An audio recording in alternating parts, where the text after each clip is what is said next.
Hari Narayana, Hari Narayana, Hari Narayana. Thiruppavai is a manual for a good life and living. As mentioned in the introduction, our previous video, in this episode, we will experience the essence of the first 5 Pasurams in the perspective of universal human values. These form the introduction to the whole of Thiruppavai. The first Pasuram clearly defines the objectives and the outcomes of the Margasheersha Vrata. The main objective of Andal and her group was to bring rain. The outcome here was to bring prosperity to people through rain at Srivilliputtur and also the eternal unison of the whole group with Krishna. The process was to immerse themselves in the infinite qualities of Lord Sriman Narayana and rise in knowledge in a way similar to the waxing of the moon. These qualities will be discussed in the further Pasurams. To draw an analogy to our present day, we need to imbibe these qualities prescribed by Andal in order to cater to our objectives that we set in our daily lives. We need to imbibe these qualities in order to immerse ourselves in the body of knowledge tied to our goals and hence achieve self-development. By this, we make an impact on the people around us and hence the planet. When everyone treads on this path, the planet becomes a happy place to live in.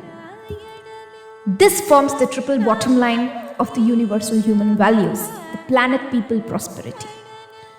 And this process could be followed by everyone without any differentiation. And doing so, the infinite divine qualities present inside us can be revealed. This process also helps in sharpening the intellect and channelizing our goals in the right direction and hence fulfilling the purpose of our lives. In Vedic literature, Sriman Narayana is referred to as the one who possesses all the good qualities that a person or a living entity is supposed to have.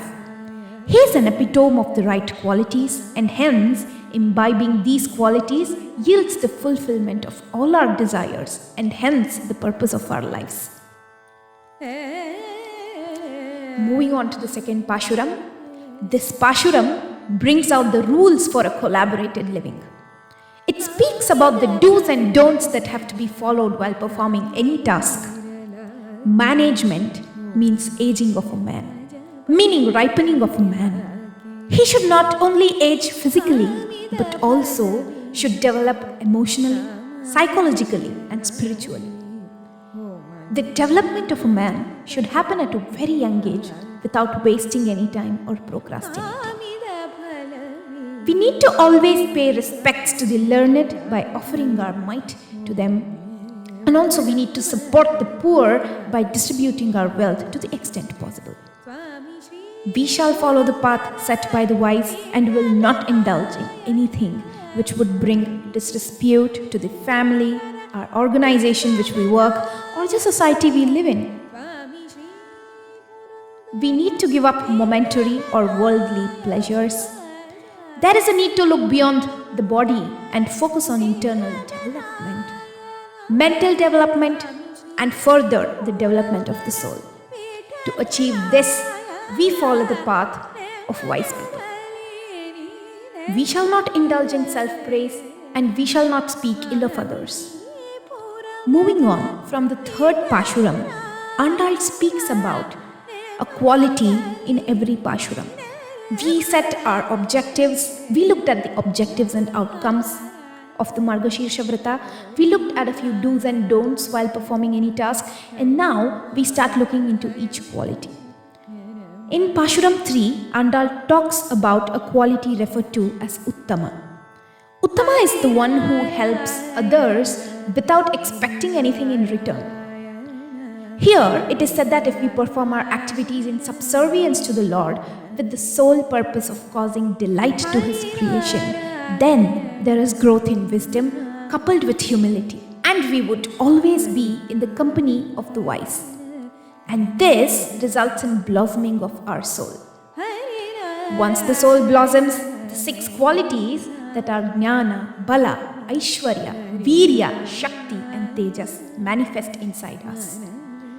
This would in turn aid self-development through our work, thus resulting in the non-perishable wealth, that is the wealth of applied knowledge or wisdom. In Pasuram 4, we see that when we rise in wisdom and focus on serving the planet and people as discussed before, the nature conspires to support us in our work. Since this Margasheersha Vrata was to bring rain, the assigned deity or the energy center converges to Andal to aid this process and seeks her command. This Pasuram also speaks about applied knowledge while at work. Andal refers to the god of rain, Varuna, as Arimarik Anna and preaches him that he has to perform his task with exuberance in every aspect of it. May it be the lightning, the thunder, or the downpour. This is a very important quality. By drawing an analogy, this Pasuram speaks about going deep into the body of knowledge that is of interest to us and contributing across all planes. The work being performed should be performed with passion and extreme devotion. When work is performed in this way, the mind would brighten through the knowledge gained while working and create a huge positive impact to the surroundings by removing ignorance of people around us. Every work that we perform should bring in a freshness and a positive impact and not destruction. The fifth Pasuram speaks about alignment of thought, word and deed.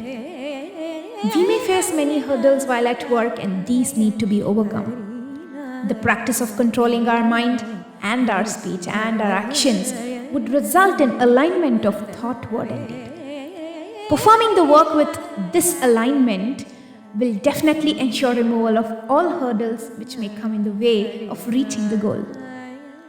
So these are the values which we can learn from the first 5 Pasurams. Stay tuned to learn from the next 5 Pasurams, the 6th to 10th Pasuram, in our coming episode. I hope you all watched the introduction video to have a channelized thought process throughout this series.